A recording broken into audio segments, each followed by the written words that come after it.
अस्सलाम वालेकुम, कैसे हैं आप लोग। उम्मीद है आप सब खैरियत से होंगे। तो today we will start lecture number 11। तो in this lecture we will study arrays. Arrays का बेसिकली यूज़ किया जाता है कि जब हमें एक ही डाटा टाइप की मल्टीपल्स वैल्यूज़ को स्टोर करना हो, ठीक है, वो भी सिर्फ और सिर्फ एक नेम के अंदर। तो देखते हैं कि हम लोग इसको बना कैसे सकते हैं, और यानी कि उसका पूरा कॉन्सेप्ट जानते हैं। ये आपने पूरी फोकस होकर देखना है, ये पेपर पॉइंट ऑफ व्यू से बहुत इंपॉर्टेंट है। सबसे पहले एरे बनाने के लिए क्या करेंगे, हम लोग डाटा टाइप लिखेंगे। डाटा टाइप हम लोग कुछ भी लिख सकते हैं, ये एरे का बेसिक सिंटैक्स है। यहाँ पर भी लिखा कि डिक्लेयर किस तरह करेंगे एरे को। तो सबसे पहले डाटा टाइप लिखेंगे, देन स्पेस के बाद एरे का नेम, और स्क्वायर ब्रैकेट्स के अंदर एरे का हम लोग लिखेंगे साइज़। ठीक है, हम फॉर एग्जांपल यहाँ पर डाटा टाइप रखते हैं इंट, और स्पेस दी हमने, देन एरे का नाम हम लोग रख देते हैं यहाँ पर ए, देन हम लोग एरे का साइज़। अब एरे का साइज़ अगर मैं रख दूँ 3, इसका क्या मतलब है? इसका मतलब ये है कि हम इस एरे के अंदर सिर्फ और सिर्फ कितनी वैल्यूज़ रख सकते हैं, 3। एरे का बेसिकली क्या होता है, फिक्स्ड साइज़ होता है। हम लोग खुद डिसाइड करते हैं कि एरे का जो साइज़ रहेगा वो कितना रहेगा, यानी कि ये अपने अंदर कितनी वैल्यूज़ को एक्चुअली स्टोर कर सकता है। तो यहाँ पर जो मैंने एरे का साइज़ रखा है वो क्या रखा है, 3। तो ये क्या कर सकता है, अपने अंदर सिर्फ और सिर्फ 3 वैल्यूज़ को स्टोर कर सकता है। अब इसकी मैंने डाटा टाइप रखी थी इंट, तो यहाँ पर मैं इस एरे में क्या कर सकता हूँ, सिर्फ और सिर्फ नंबर्स को स्टोर कर सकता हूँ। तो फॉर एग्जांपल फर्स्ट जो नंबर होगा मेरा वो रहेगा 10, देन 20, देन 30। तो यहाँ पर अब मैंने क्या कर लिया कि एक एरे बनाकर उसके अंदर मैंने 3 वैल्यूज़ को स्टोर कर दिया। अब यहाँ पर बात ये आती है कि क्या हम इसमें और भी वैल्यूज़ को ऐड कर सकते हैं। फॉर एग्जांपल यहाँ पर मैं एक और वैल्यू ऐड कर लेता हूँ 40, लेकिन देखें नहीं हो सकती। क्यों नहीं हो सकती? बिकॉज हमने एरे की जो लिमिट सेट की है साइज़ की, वो क्या है, इस टाइम 3 है, और हमने उसके अंदर वैल्यूज़ क्या रख दी, 4। इसका मतलब है अगर हम 3 से ज़्यादा वैल्यूज़ रखना चाह रहे हैं, देन हमें यहाँ पर भी क्या करना पड़ेगा, 3 की जगह 4 करना पड़ेगा। तो अभी इस प्रोग्राम के लिए मैं सिर्फ और सिर्फ इसकी लिमिट 3 ही रहने दूंगा। अब देखें एरे के अंदर बेसिकली क्या होती है, हमारे पास 2 चीज़ें होती हैं। एक होता है एरे का साइज़ और एक होता है एरे का इंडेक्स। अब देखें साइज़ क्या होता है, size basically total number of values होती हैं एरे की।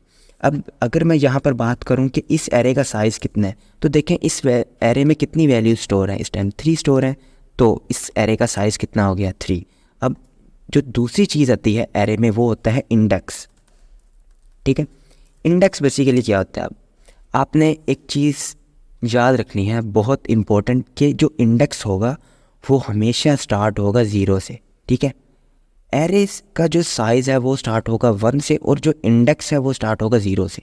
और जो इंडेक्स का होगा ना लास्ट पॉइंट, ठीक है, वो क्या होगा, वो एरे का जो साइज़ होगा ना उसमें से एक को अगर माइनस कर दें तो वो होगा, यानी कि एरे के साइज़ से एक कम होगा इंडेक्स का लास्ट पॉइंट, और इंडेक्स स्टार्ट होगा 0 से।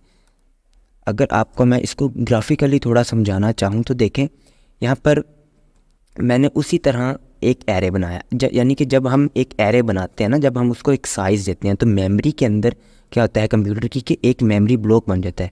हमने सबसे पहले क्या किया था, 10 वैल्यू दी, तो मेमोरी के अंदर एक ब्लॉक बन गया और उसके अंदर वैल्यू क्या चलेगी, 10। देन हमने क्या किया, 20 और 30 वैल्यू रखी, और इसी तरह हमारे जो थे ब्लॉक्स बनते गए यूजिंग एरेस। अब देखें साइज़ एरे का, इस ब्लॉक का साइज़ क्या है यहाँ पर 1, ठीक है, इस ब्लॉक का साइज़ क्या है 2, और इस ब्लॉक का साइज़ क्या है 3। एक पॉइंट क्लियर हो गया आपका कि एरे का जो साइज़ होता है वो क्या होता है, टोटल नंबर ऑफ़ एलिमेंट्स जितने भी होंगे एरे में वही क्या होगा, एक्चुअली एरे का साइज़ होगा। अब बात आती है इंडेक्स की। अभी आपको मैंने बताया था कि इंडेक्स हमेशा स्टार्ट किससे होगा, 0 से होगा। तो जो फर्स्ट एलिमेंट है उसका इंडेक्स क्या हुआ, 0। सेकंड एलिमेंट का इंडेक्स क्या हुआ, 1। इसी तरह इस एलिमेंट का इंडेक्स क्या हुआ, थर्ड का 2। आपको पेपर में वो किसी भी तरह से पूछ, यानी कि आपसे पूछ सकता है कि अगर यहाँ पर हो इंडेक्स 2 तो कौन सी वैल्यू प्रिंट होगी। तो अगर आपको ये बात जहन में होगी कि इंडेक्स हमेशा 0 से स्टार्ट होता है, तो आप इस तरह काउंट करेंगे कि 0, 1 और 2, यानी कि 2 अगर इंडेक्स होगा तो क्या वैल्यू हमारे पास आएगी, 30 आएगी। 2 इंडेक्स का यूज़ करते हुए। लेकिन अगर वो कहे कि अगर साइज़ 2 रखें देन क्या वैल्यू आएगी, तो देखें साइज़ जो होगा एरे का वो हमेशा स्टार्ट होगा 1 से। तो साइज़ के लिए हम लोग देखेंगे कि 1 और 2, तो 2 साइज़ के लिए 20 वैल्यू आएगी हमारे पास। लेकिन अगर हम इसी एरे में इंडेक्स 2 का यूज़ करें देन हमारे पास क्या चीज़ आएगी, 30 आएगी। आई होप कि ये जो साइज़ और इंडेक्स में डिफरेंस है ये आपका क्लियर हो गया होगा। ये मैं दोबारा से कह रहा हूँ कि ये पेपर पॉइंट ऑफ व्यू से इंपॉर्टेंट है, इसको आपने बहुत अच्छे से समझना है, ठीक है। फॉर एग्जांपल यहाँ पर मैं एरे का यूज़ करते हुए कोई भी वैल्यू को प्रिंट करना चाह रहा हूँ। प्रिंटिंग मेथड भी यानी कि यही होगा कि एरे का जो नेम है वो आएगा, देन हम लोग स्क्वायर ब्रैकेट्स के अंदर इंडेक्स नंबर देंगे। अब फॉर एग्जांपल यहाँ पर मैं क्या करना चाह रहा हूँ, मैं यहाँ पर 20 को प्रिंट करना चाह रहा हूँ। देन हमें इंडेक्स क्या देना पड़ेगा, हमें इंडेक्स क्या देना पड़ेगा, 1 देना पड़ेगा। क्यों? क्योंकि इंडेक्स हमारा स्टार्ट होता है 0 से, और पहली वैल्यू का इंडेक्स 0, दूसरी का 1, तीसरी का 2। अब देखें, अगर मैं सपोज़ कि मैं यहाँ पर 20 को प्रिंट करवाना चाह रहा हूँ, तो 20 को प्रिंट करवाने मेथड क्या होगा कि मुझे यहाँ पर इंडेक्स नंबर पास करना पड़ेगा वैल्यू का। अब हमें पता है कि इंडेक्स हमेशा स्टार्ट होगा 0 से, तो हम लोग देखेंगे कि पहली वैल्यू का इंडेक्स है 0, दूसरी का है 1, तीसरी का है 2। अगर हम सेकंड वैल्यू को, मिडल वन को अगर प्रिंट करना चाह रहे हैं तो इसका इंडेक्स हमें यहाँ पर क्या देना पड़ेगा, 1 देना पड़ेगा। तो हमारे पास जो 20 है वो प्रिंट हो जाएगा। देखें यहाँ पर जो 20 था वो हमारा प्रिंट हो चुका है। आपको बेसिकली वो क्वेश्चन किस तरह पूछेगा, फॉर एग्जांपल यहाँ पर मैं एरे की लिमिट बढ़ा देता हूँ, 5 कर देता हूँ, ठीक है।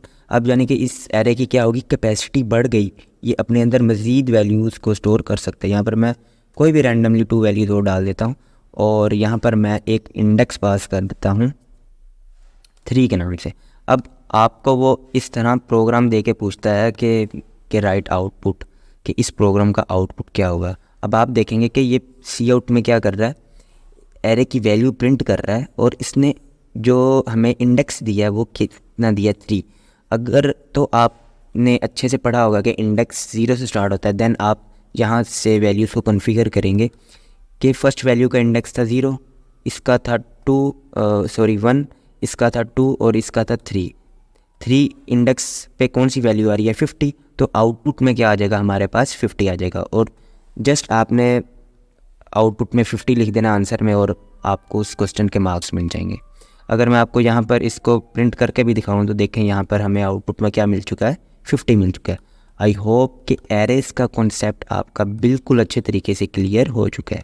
यहाँ पर भी आपको सेम बात बता रहा है कि जो इंडेक्स होगा वो हमेशा 0 से स्टार्ट होगा, और इंडेक्स का जो होगा ना लास्ट साइज़ होगा जो, वो क्या होगा कि एरे के साइज़ से एक कम होगा। अब देखें इस बात का क्या मतलब है, इस एरे का कितना साइज़ है, 1 2 3 4 5, ठीक है।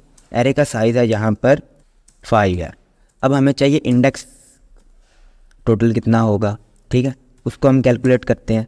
तो देखें हमें पता है, वैसे अगर हम ज़ुबानी देखें तो हमें पता है कि जो इंडेक्स का टोटल होता है यानी नंबर वो होता है एरे के साइज़ से एक कम।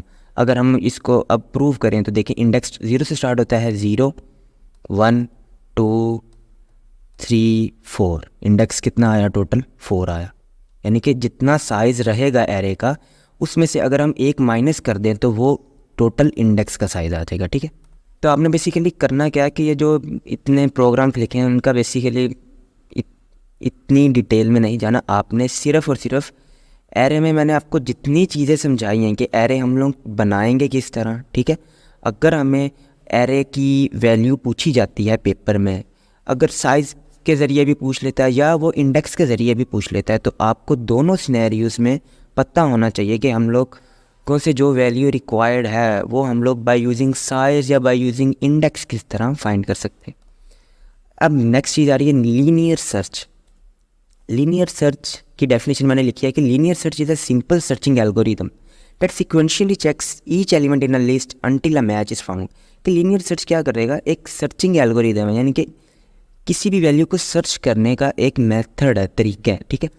वो करेगा क्या, checks each element in a list until a match is found. कि एक अगर लिस्ट है ना तो उसमें हर वैल्यू को क्या करता जाएगा, बारी बारी मैच करता जाएगा, यानी कि चेक करता जाएगा जब तक कि जो एग्जैक्ट वैल्यू दरकार है, जो एग्जैक्ट वैल्यू हमें चाहिए वो हमें नहीं मिल जाती। ठीक है, इस लेक्चर में बेसिकली जो काम करने वाला है वो सिर्फ इतना है कि इंडेक्स और जो साइज़ है ना एरेज़ का बेसिक सिंटेक्स क्या है, किस तरह बना सकते हैं हम लोग, हम वैल्यूज़ को किस तरह एक्सेस कर सकते हैं, इस कॉन्सेप्ट को आपने यहाँ पर क्लियर करना है।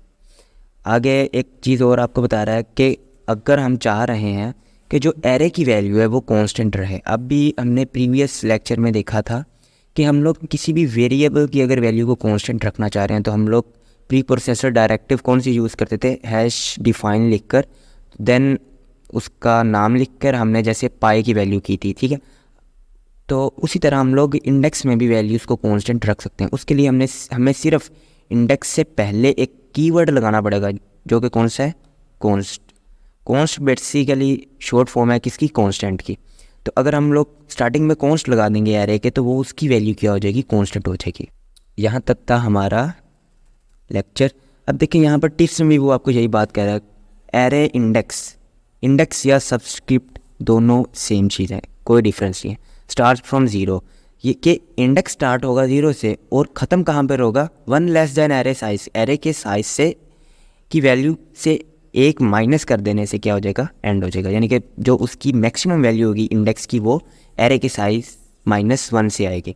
To copy an array the size and data type of both arrays should be same, कि अगर हम लोग चाह रहे हैं कि हम एक एरे की वैल्यू को दूसरे एरे में कॉपी करते हैं तो उसके लिए सिचुएशन क्या होनी चाहिए कि जो दोनों एरेज का साइज़ और डाटा है ना, डाटा टाइप है, वो दोनों की सेम होनी चाहिए। Assigning another value to a const is syntax error.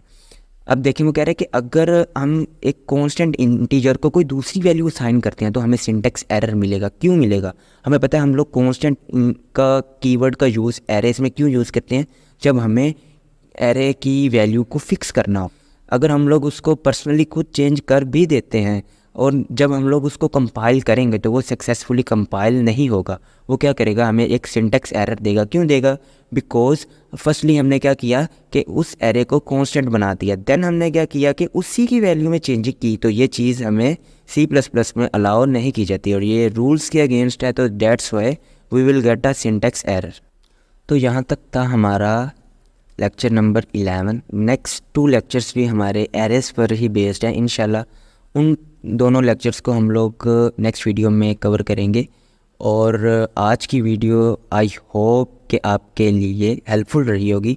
अगर आपको मेरी समझ आ रही है तो कमेंट्स में पॉजिटिव फीडबैक, वीडियो को लाइक और चैनल को सब्सक्राइब करना ना भूलें। मैं मिलूँगा आपसे इंशाल्लाह नेक्स्ट वीडियो में, तब तक के लिए अल्लाह हाफिज़, टेक केयर।